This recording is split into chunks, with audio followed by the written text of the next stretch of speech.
He haina whakaaetanga I Waenganui I a Pukamata, me te taurawhiri I te reo Māori kai te haere. E whakawhanake nei I tētahi rauemi, e whakamāori tia nei ngā kōrero ki runga I ngā whārangi papuri. Kai a te Okiwa McLean te rōna atu o ngā kōrero.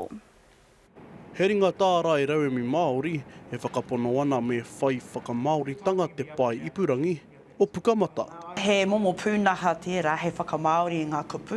Ahakoa te reo, ka puta tonu mai ngitihi hapa. Nō reira, me tō tātou nei mōhio, ko te reo iwi hoki titihi reo mōhio tia whānui tia, hoi anō ka hapa tonu. Me te aha kei te whakaritea tonu tia tētahi kāhui motu hake. A tōna wā, ko whakaritea titihi rōpū, hei whakamaori I te atahanga me ki ko te interface o Pukamata. E whakapono ana tēnei mātanga reo, he nui ngā hua ka puta.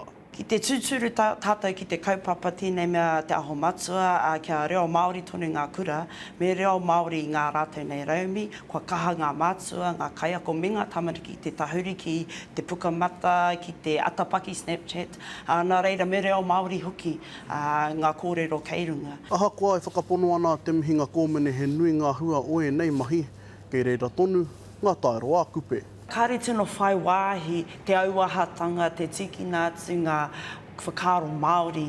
Nō reira, I te mea me tino hāngai ki te whakamahinga o tērā pūnaha, whera I te atapaki. Ahakoa he erua ngā kupu kua tuhono nei, e hake te mea I tiki nātu titihi whakaro Māori ake. Me tana ā ki te tangata, kia kōrero tia te reo, ahakoa te aha. Ākina te reo, ko au hoki titihi o ngā kaiako, reo Māori, nā ko tāku ki ngā tāngata katoa, e kuhu. Ahakoa te aha. Nō reira kua ki te tātou I ngā hua o tēnei wiki, ka tika hoki me tahuri mai a māka me tōna tira, ki tō tātou reo Kamehameha. Te Okiwa McLean, te karere.